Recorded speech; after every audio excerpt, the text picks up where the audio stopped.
So thank you for coming tonight, for tonight's candidate night. I thought I would start off by reading through the list of candidates by position off the ballot, just so that's on the record for the people who are watching from home. So Board of Selectmen, 1 year, candidate is John Vieser. Board of Selectmen for 3 years, we have Bernard Hamill and David Lage. Budget Committee for 3 years, we have Alan Doyle and Mark Fortier. Budget Committee for 2 years, Danny Heath and James Hicks. Budget Committee for 1 year, Patricia Mittleiter. Board of Assessors, James Coffey. Planning Board, Deidre Daly. Tax Collector, Town Clerk, Jessica Olson. Moderator, Robert Romero. And on the school district ballot, running for the New Ipswich School Board position, that's a position for 3 years, Jeff Salmonson and Julie Lampinen. So tonight we'll start off with Board of Selectmen position for 3 years. We'll have Bert Hamill go first. All right.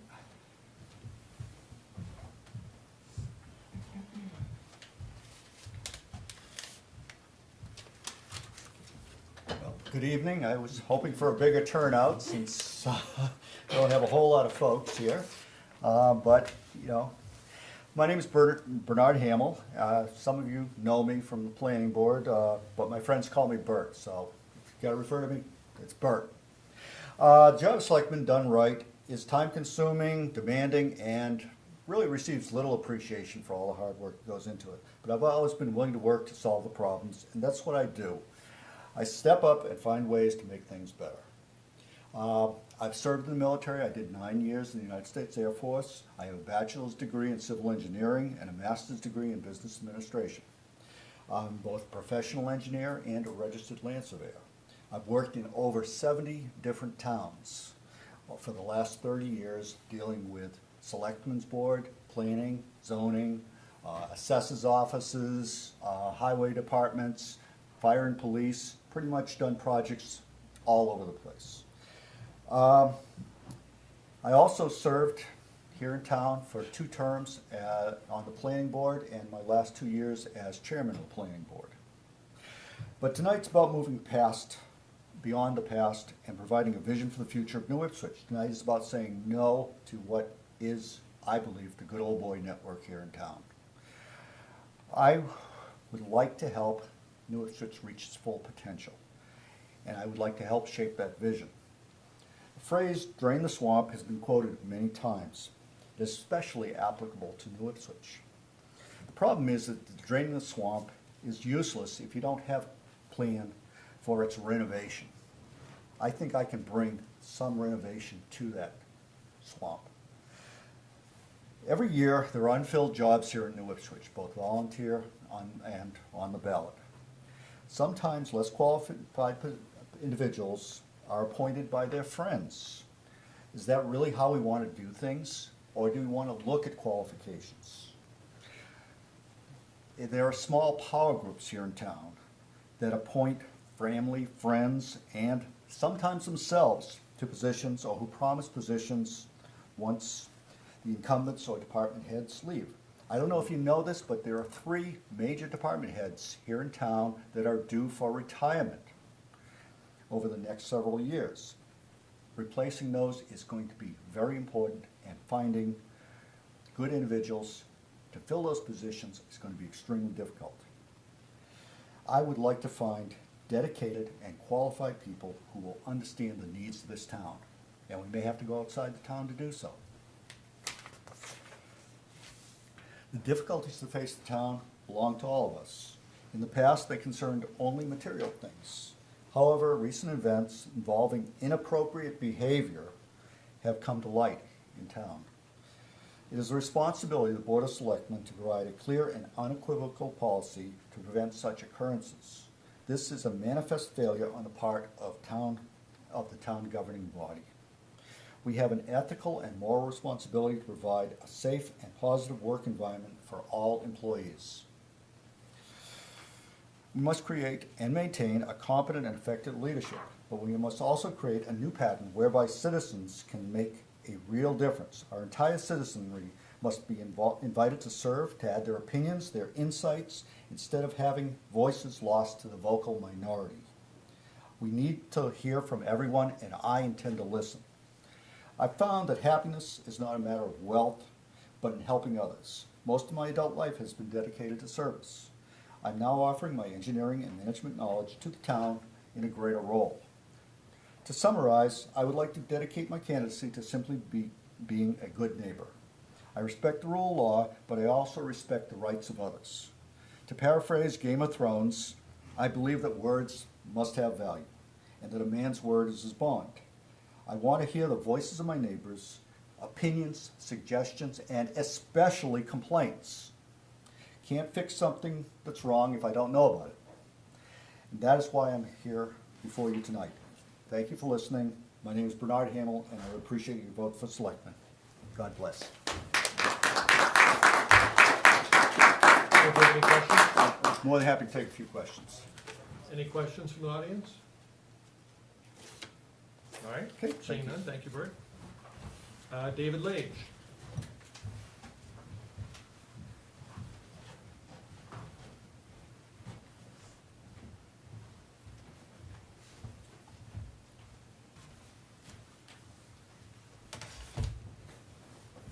Good evening.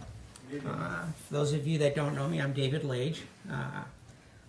I've been a selectman now for 6 years. I did a 3-year term in 2005.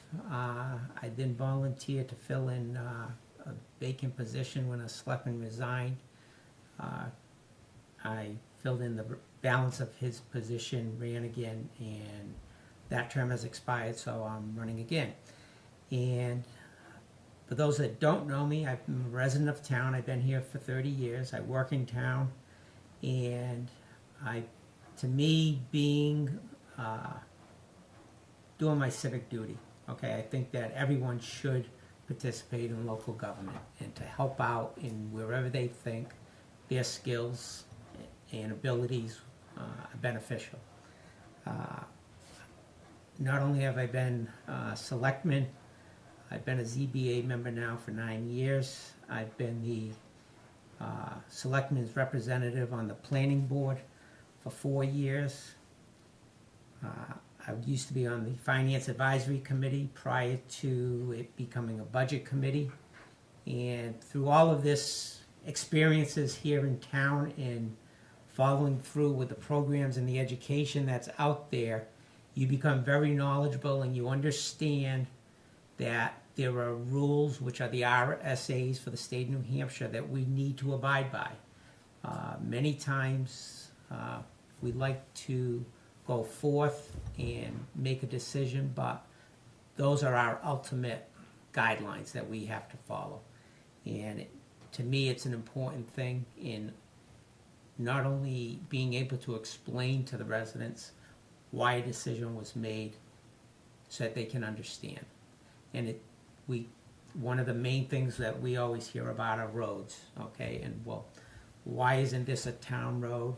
Why can't this road be maintained better, etc.? And a lot of times, once you can educate people on them, the RSAs and the reasons why we do things the way we do, it becomes a knowledge base for everyone. My goal as a selectman has always been to improve the town, and always being cognizant of the costs. And I think I have brought to this board and to the town fiscal responsibility of our budgets in making sure that we're getting the best bang for our buck. And by knowing what all of the departments are doing as part of their role, ultimately falls back to the Board of Selectmen. And I believe the current board works well together. We don't always agree, which is perfect, because if we did, that wouldn't be a good situation to be in. We like to play ideas off each other and come up with ways to help improve the town. As a matter of fact, that's one of the items on our agenda, is looking for the next year now, setting those goals. just to give you a few examples of things that have happened that I've always looked at as being a positive attribute is I personally look at it to say, how can we better the town?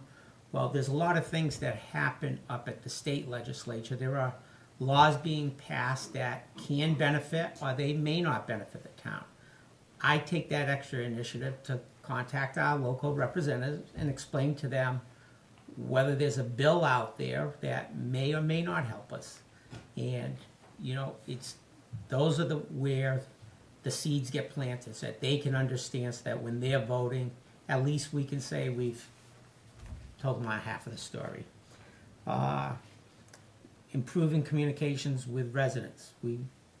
One of the things that the town has done is updated the website, and we're constantly trying to improve on that by making it more user-friendly. I think there's going to be another upload shortly where the firm that we get that service through will make it more user-friendly with the mobile apps. One of the things here in town for years is that many residents may have been in a situation with being able to pay their taxes. The board has been vigilant in meeting with them and putting them on a payment plan or something so that they can feel that we're trying to work with them and at least we're getting that tax revenue back. I worked with the gas pipeline committee on the pipeline that tried to come through with Kinder Morgan, and healthcare costs, I'm sure everybody has heard, has always been going up. Joanne, our town administrator, has gone out and put that out to bid a few years ago, and we've actually reduced our costs on our healthcare. So I think from the perspective of a selectman, we are leading the town in the right direction, and it's for everyone's benefit. And I think to keep that moving forward, I'd like to ask for your vote. Any questions? Yes. Ellen Benjamin, 148 Mason Road. Mr. Leach, how do you respond to the statements made that you as a member of the select board and the select board as a whole have made decisions to promote the agendas of friends and associates on a regular basis rather than necessarily the town as a whole? I speak only as a statement. I don't say that that has in fact happened. Okay. I can't tell you of any appointment that has ever been made that I can tell you I've known the person that has been hired. I know I'm always trying to recruit volunteers for different boards. Those are unpaid positions to sit on a planning board or a zoning board or a rec committee, whatever it may be. I don't know if there's something more specific you have in mind, but I wasn't speaking so much about appointments, but rather decisions made in a broader sense about various activities happening in town or decisions made about what the select board will fund or not fund. It just leaves me a little uneasy that I heard, albeit unsubstantiated to my mind, that the select board makes decisions that place favorites.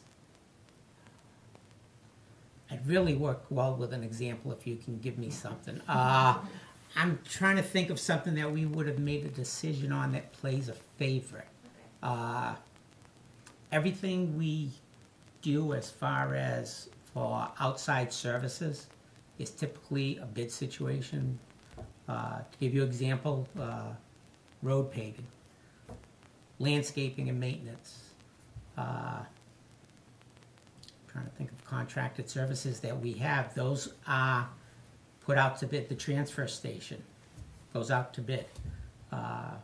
We don't try, matter of fact, we distinctly try to avoid having to have a conflict to say exactly as you're pointing out, they're just being brought in because they know. Now, there are times where I can tell you if there's a local person that we know and it's a short dollar, $100, no, we wouldn't go out to bid. We'll say, hey, can you provide us a service here? And I can think in my mind right now, asking a local person for that, and it was a no cost. You know, when I said, no, give us a bill. No, don't worry about it. So, Thank you. I hope that answers it, but if it's something specific, I'll always try and answer that question. Any other questions? All right, thank you, David. Thank you.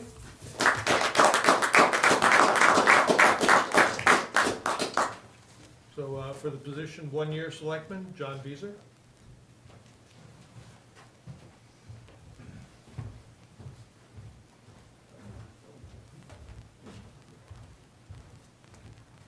Good evening, everyone.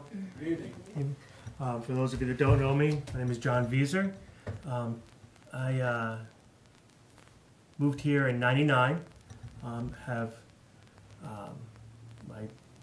wife grew up here in town, and so we moved up here because we thought it'd be a great place to raise our children, and it was an absolutely wonderful place for my children to grow up. Much like Mr. Lage said, my biggest thing, no matter where I've lived, as I moved around the country a little bit before moving here, number one is first day in town that you can, I registered to vote. I've never missed an election. I've never thought any election was too small. It didn't matter. Every election, local election, state election, federal, I vote. It's important. Everyone needs to vote. I'm one of those people, first time someone goes to complain, I ask, well, who'd you vote for?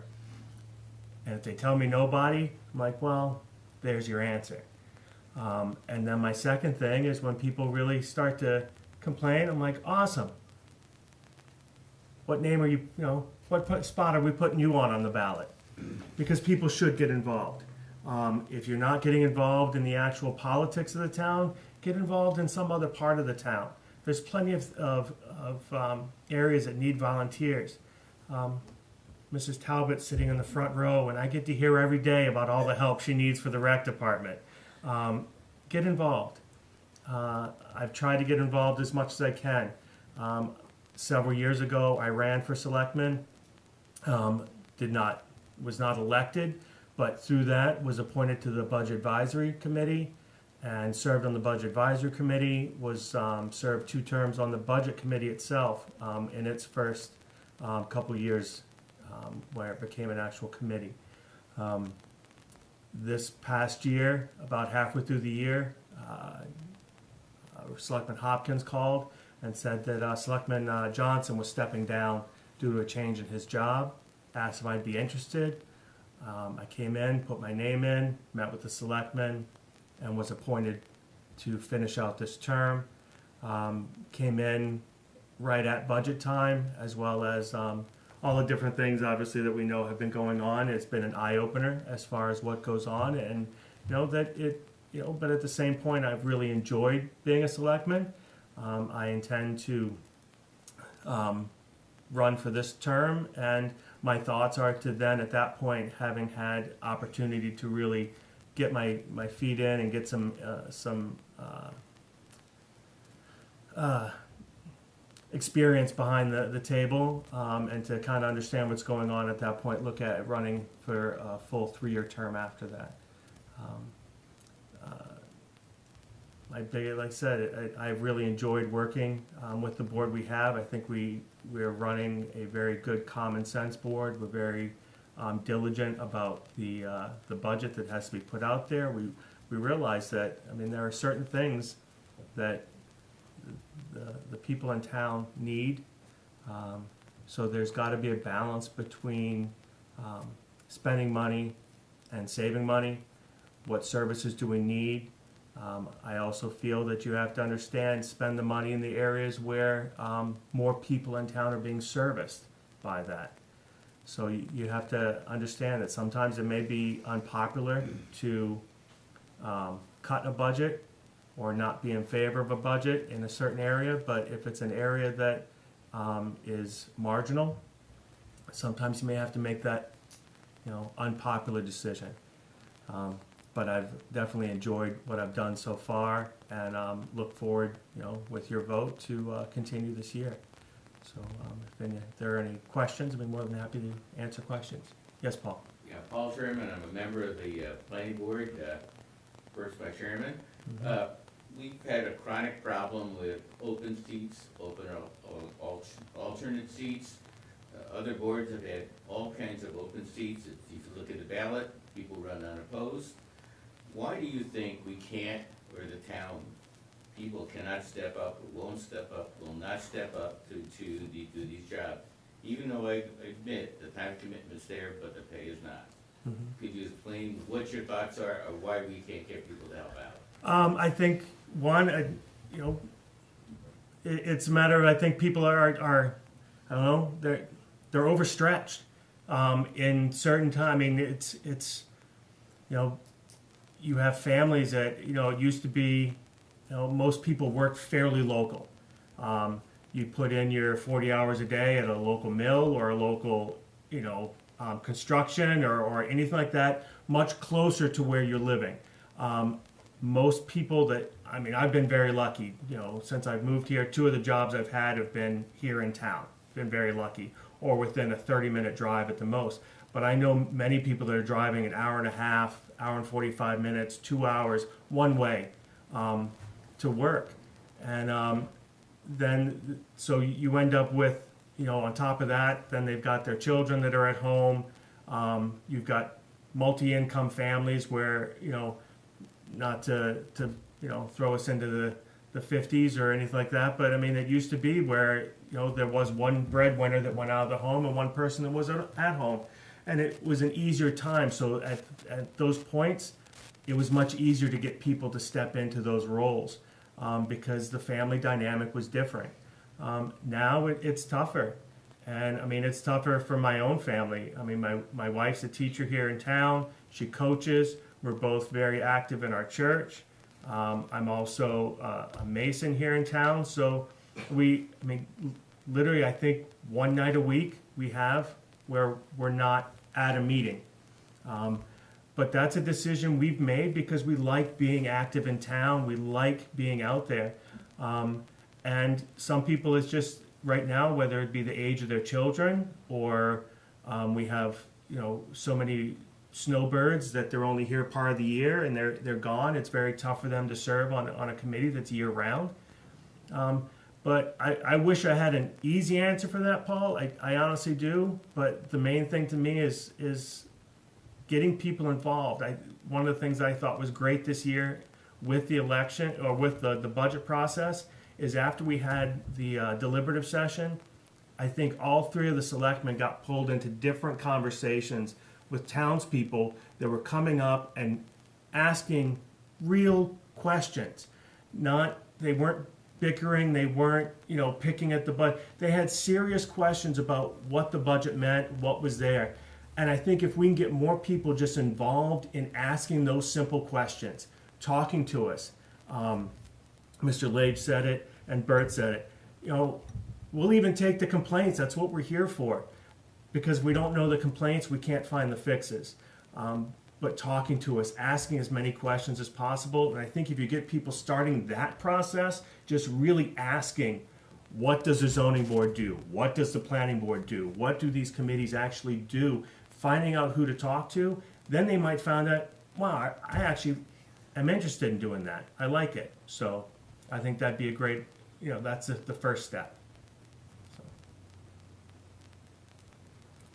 Any other questions? All right, thank you, John. No, thanks.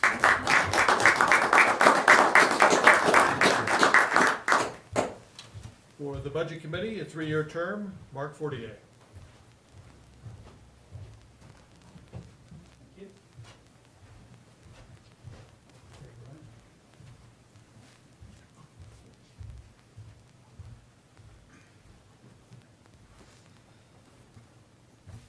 Hello, everyone. My name's Mark Fortier.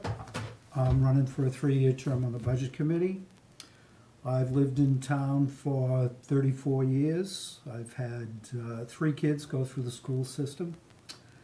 My wife and I owned a business in town for 5 years, Gillyflower Glen, the florist. My wife has worked for the town since 2005 in a bunch of positions: assistant tax collector, assistant town administrator, police administrator, and she was responsible for starting the Green Center. I worked in high tech for 30 plus years, the last 15 in management, with budget and personnel responsibilities. I'm not unfamiliar with budgeting and spreadsheets. I'm now retired, which gives me to Mr. Visa's point. I was out of town 7 to 7 every day for over 30 years working. But I'm home now. I'm running for the Budget Committee to try and ensure an open and transparent budget process. I didn't see that with the past Budget Committee. I think it's shameful, frankly, how there's really no documentation of any kind how the budget was come to. And the RSAs are pretty explicit on ensuring that open meetings, meeting minutes be published, hearings be held. Everybody should know how and when the budget came to be and have some say in it. Even though saying all that, I think you should vote yes on Article 18 to abolish the Budget Committee. I'm running in the event the committee's not abolished. I have no problem with an advisory budget committee or finance committee as we've had in the years past. They have oversight on what the selectmen are doing without actually being responsible for nailing the budget down and allowing outside influences to impinge on the budget process. That's all I have to say. Any questions? Yeah, question. Why do you think the budget committee was so, I'm gonna say, ineffectual?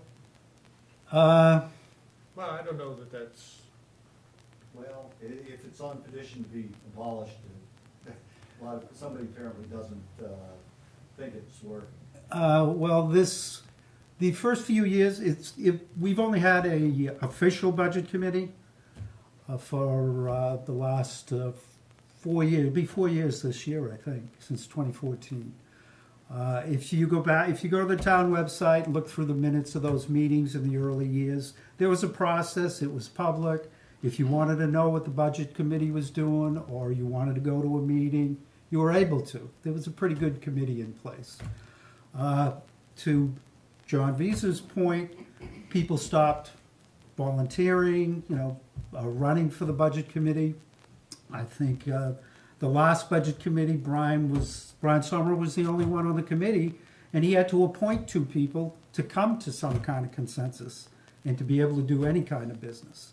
Unfortunately, it doesn't appear they followed the RSAs regarding open meetings and meeting minutes. And quite frankly, if it wasn't for the internet and Facebook live in New Ipswich, people wouldn't have known what the budget consisted of prior to the actual open meeting that's required by law that be held. And that's what really opened the can of worms when the word got out that, the budget was what it was. But people had no idea that that's what it was coming to. Brian? I'd like to speak a little bit here. For one thing, one of the meetings we came to, there was a very elaborate minutes were made, and one of the board members that was on it, he went into a tizzy. And so then after that, he gave, One of the budget committee members? it was on the budget committee, Okay. what selectmen shared. And as far as people not serving on, I've gotten discouraged. I have found that selectmen can make gross mistakes and they're forgiven. If a budget committee make a mistake, they'll blast them. So I don't think it's very fair the way they're treated. There was a police chief that was in town That was in your letter 2 weeks ago. Okay. Yeah, and they pay about $170,000 for him to do nothing. I would never allow something like that. But people like what the selectmen do, they don't like what a conservative budget committee does. And that's the reason why they don't want it. I believe It's there not was a really because of contract the for, minutes do and we, all those do we kinds wanna of go down this road for candidates now? Well, that's why I Just didn't, stating, I just state some facts. yeah. People like Mhm. a spending selectman, albeit they've done quite a bit of good. I agree with a lot of what they've done, but generally speaking, if they spend quite a bit, that's fine. If a budget committee tries to keep spending down, they're not good. Did you read my letter to the editor in the Ledger today? I just got the paper. I have a letter to the editor in response to your letter from the week before, where you brought that subject up, for example. You might wanna take a look at it. Any other questions? So frankly, I don't think we should have a budget committee. I think we should allow the governing body to do the budgeting as it has for years and years, ideally with an advisory or finance committee to have some oversight on. All right, thank you, Mark. Thank you.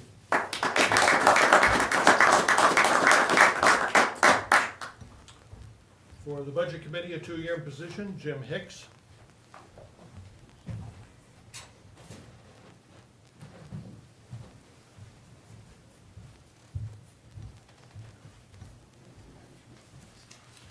Good evening, everyone. I don't want to sound like Mark's first cousin, but many of the things that he brought up are my feelings too. First and foremost, I don't think we should have a committee.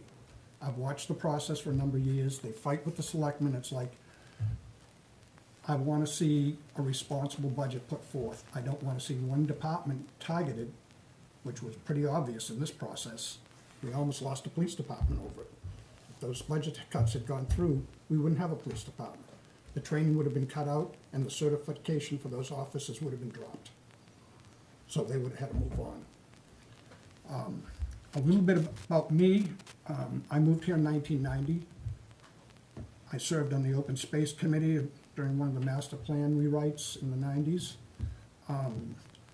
I've served in emergency management since 1999.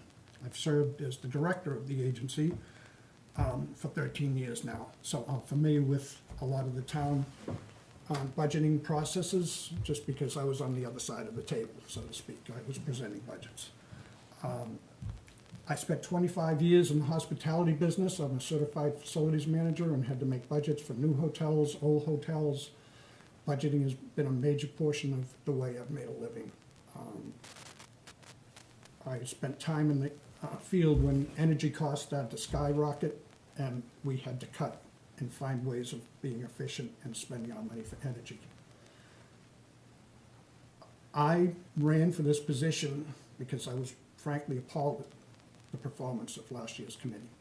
It was done in secrecy, meetings were held illegally, and I just think that if you're gonna serve the community, you have to be open to the community, and that committee was not. So I basically thought, and I was the one that put in the warrant article. I gathered the signatures and I put in the warrant article to eliminate the committee. I think that, I would hope everybody would vote yes for Article 18. And put the power back to the selectmen. We elect a select board. We ought to be dependent upon them to provide us with a good budget. They all live in town, they pay taxes. I mean, it's common sense. It's not like they're not gonna benefit by having a good budget. And so my philosophy was, if I can't eliminate it, I guess I need to join it. You can't beat them to them. Right, exactly.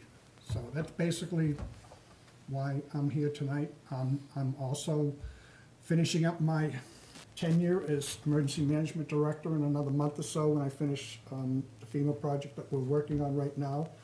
And so I will have time to put into to this process too. And I too believe if you live in the community and you want the community to be a good community, you have to participate. It bothers me every time I see the results of the voting. I was just brought up in a time where you went and voted, no matter what, you went and voted. And that doesn't seem to be the majority of this town, and many communities, it's not just this town, many communities. Any questions for Jim? I have a question.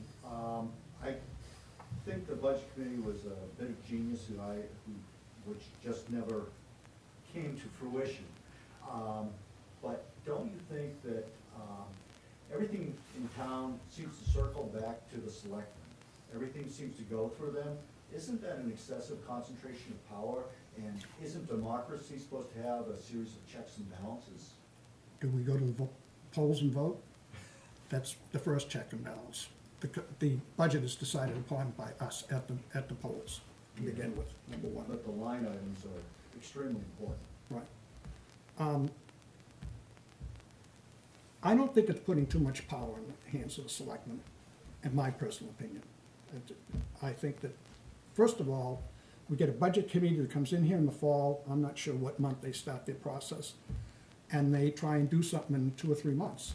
The selectmen meet with department heads, week in, week out, month in, month out, they know what their problems are, they know where they've been, you know, the chores that the goals that they've had to meet. So they've got a better understanding of what the departments need just by the nature of their job and their participation in it. So I think that's another reason that it belongs in the selectmen's. I mean, I know Mr. Leach is always out there checking, he works very closely with the highway department. And he's always out there, you know, back and forth with the DPW director, and between them, they get the jobs done out here. And it's not always easy to do. But somebody comes in and spends a couple months looking at numbers, they don't know what it's like to be out there. They haven't got that experience. They haven't got that exposure. Worse, they come in with an agenda, it's hard to stop them. Any other questions? Thank you, Jim. Thank you.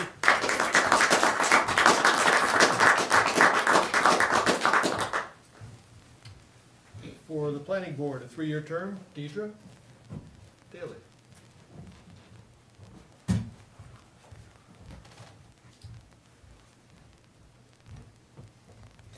Hello, my name is Dee Daly. I'm really a Deirdre, but nobody ever can remember that, so usually I try to get the little D put on the ballot, but I won't, so I guess in this town, people are gonna know my name.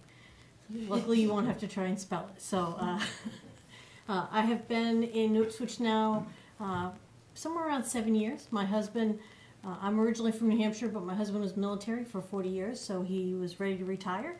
And I said, how about New Hampshire? And what do you tell a man who says, I want to live in New Ipswich right here, when he doesn't want to live around snow and all that kind of stuff? You say yes. And so wherever he wants to live, and this is where he decided he wanted to live. So that's how we came to town. And I'm a physical therapist by trade. So I work with industrial clients. So I am oftentimes out of town, although that's been getting less and less, which is one of the reasons why I've been able to participate on the planning board.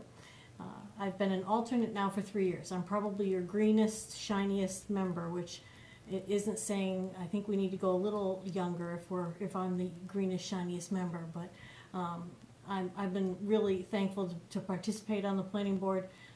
Like many others, I have a service history for about 25 years in my professional association, both at a state level here and in North Carolina, and at a national level. I'm not intimidated by the legislature or the RSAs. I serve on our legislative committee in the state of New Hampshire, so I'm frequently up at the legislature. But the planning board and the intricacies of it are new. So it's been a pleasure to be able to learn for 3 years, and I think I'm still going to need to do quite a bit more learning along the way, but I'm dedicated enough to learn and do it. Part of the history of being on the planning board for the last 3 years is that I had the opportunity to learn a lot about the town and go really deep into the town through involvement in the capital improvement plan. I have to say I am committed enough to the town to be around for the next couple so that I do a much better job on those documents. Even though I got to know a lot about the town, it was still pretty new to me, and every year I learn more and more about it. So hopefully I can continue to be positive and learn on your behalf, and have the mentors that I've had to be able to continue to do the right thing in that regard. So other than that, I can't say that I can tell you I have grand plans because I'm still learning. The planning board does basic day-to-day things with people who come before us, and I try to be fairly straightforward in that approach. We also try to plan for the future, and it's an interesting balance to try to look how do we be innovative and also keep the quality of life that we're used to, and I think that's a balance that I try and understand. Again, I think I'm not been around long enough to know all the politics, but I'm working and to get there, and hopefully around about the time I'm 70 or so, or I can retire, I'll have a little bit better grasp of what's going on. So I would like to ask for your vote, and I'll take any questions if you have any. Have you attended planning board meetings in town? Yeah, for about 3 years I've been an alternate, so I good. probably make 3/4 to 80% of them. It just depends on the schedule, and I usually let everybody know when I'm not going to be there. If I know I'm going to be either out of the country, out of the state, out of town, then I let people know. Every once in a while I have a conflict with the legislative committee in Concord, but again, I try to be fairly dependable. So you're quite familiar with the process then? I am. I think where I'm learning consistently is understanding some of the intricacies of the planning board. It's a relatively new field for me, and so learning engineering and drainage and all that kind of fun stuff is a learning process. So, yes. What do you see as the biggest challenge for the planning board? You know, it's interesting. I think that we have an ongoing set of needs that are evolving as we grow. So a great example that came up in the capital improvement plan that didn't surprise me this past week, we somehow lost our subscription to the Ledger transcript, and when it came back, it was like we were running out of burial spaces. Well, that came up during the capital improvement plan, and yet where the sexton and the other folks in that group knew that we were getting shy, but we thought that there would be legislation last year to try and fix some of the challenges of the land swap and all of that kind of stuff, and it just came to a critical impasse. And yet when we talk about it, it's like the columbarium, that information has been sitting there, so that when this crisis came, the group knew enough to know the cost of the columbariums, where they could go, the type of construction they would be. I don't know that that was specifically in the paper, but it's that information is laid out there so that when we're ready for it, hopefully at least the basics are there, and we're not unprepared as a town.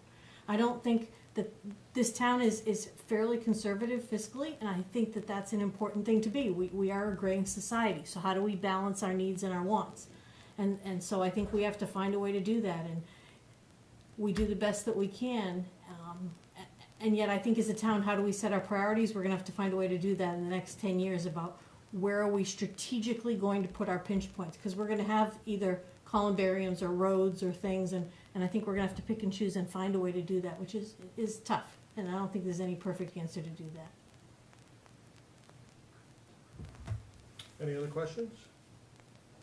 Well, thank you, Dee.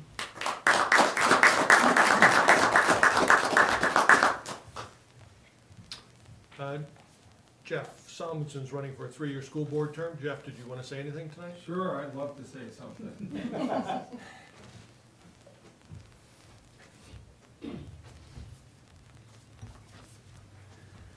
So good evening, everybody.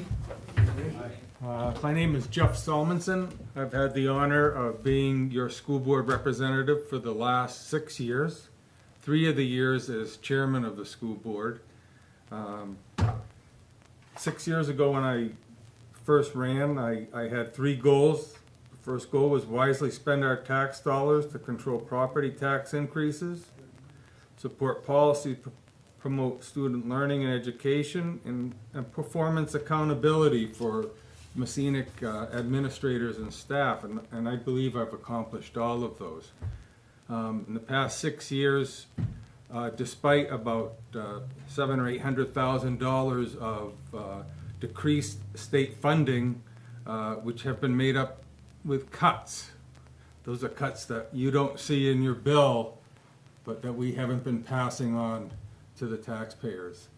And and that's despite teacher-approved, voter-approved teachers' raises, which are in this year's budget, as well as the increase in health care, for our staff, which went up 5%. So, this year we have a 1.1% increase in our budget, but most of that is reflected in insurance expenses and voter-approved teachers' raises and paraprofessional raises. A little bit about myself. I've lived in town for 60 years. My mother attended the two-room schoolhouse down here on School Street in the 30s. I attended New Ipswich schools. My 6 children attended New Ipswich schools. My grandchildren are in New Ipswich schools, so I have a very vested interest in the education of, not only my kids, my grandkids, but all of our students. For those that are, bound for the workforce, vocational, college, military, we try to provide an education, a balanced education for whatever the student is aspiring to. And I'm going to continue to try to represent in a responsible manner the taxpayers, which is who I represent when I'm up there. And I'm looking for your vote, and I sure appreciate serving you the past 6 years. So thank you very much. Any questions for Jeff? Questions? Do school personnel pay a portion of their health coverage, like? Yes, they do. Yeah, I believe it's all by collective bargaining agreements with the unions, the teachers' unions, the Messianic Education Association. But I believe, I want to say that it's probably about an 8. It depends on a single family, whatever plan it is, but I want to say it's around an 8% contribution. It's a very big benefit. It's, for the employees. I mean, it's a very good insurance plan, but it's part of the CBA, which requires negotiations and agreement by the unions and the school board negotiators. Are you familiar with projections for future enrollments? Yes, Are they expected to? well, for the past 4 years, our enrollments have decreased by about 20 students per year. And looking forward, that's probably what we can expect. We're going to have decreasing enrollments just like throughout New Hampshire is experiencing. So it'll get cheaper every year for us? Well, the problem is you reduce 20 students per year, and you spread that among the grades. If it's 2 students per grade, you can't reduce staff. It's very difficult to make those cuts. The other difficulty is state and federal mandates with special education. We have no flexibility in that, and so and then the other thing is the programs. Do we continue to maintain programs so those that are college bound can take the advanced math, the advanced sciences, languages, or do we just cut right down to the state minimums, which is 20 credits, and just provide that, and you're out the door after 3 years of education? So we're trying to give a balanced education, and so far the taxpayers have supported it, and if they don't, well, then we'll make the appropriate cuts to meet the voters' expectations. I mean, I'm there for the voters. If they give us less, we're going to do with less. If they support the budget, then we're going to continue with the programs as far as we can. Any additional questions? All right, thank you, Jeff. Thank you.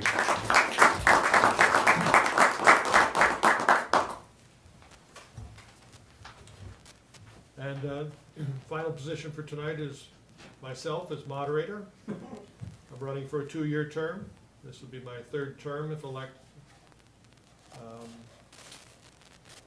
I think I've had great coaching from Earl Somero, who continues as the deputy moderator. And we both go off and get annual training. We were up in January. We went to the Municipal Association, offered training on moderator. So how to conduct meetings, how to conduct elections, Also, the Secretary of State periodically has training that they make available for how to conduct elections. So we'll have both town election in March, and then we'll have a state primary for our Congress people, and I don't know if we have a senator up this year. I think it's just Congress be up for vote this year, so that'll be in September. And then we'll have a vote for the congressman in November. So we have 3 election events, and obviously we had the town deliberative session earlier this year. So I look forward to that and continuing to serve the town as moderator if you'll have me. So thank you very much. How expensive is this training, Mr. Well, let's see, I think the enrollment was $60, and I think the mileage is, I don't know what we get reimbursed for mileage. 35 cents a mile. So times 100 miles, 120 miles, so, about $100. Just 160 for the 2 of us, because we shared a car, so.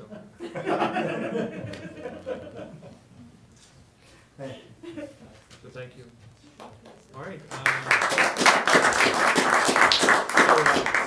Thanks to all the candidates who came out tonight, and thank you for coming out this evening and asking questions.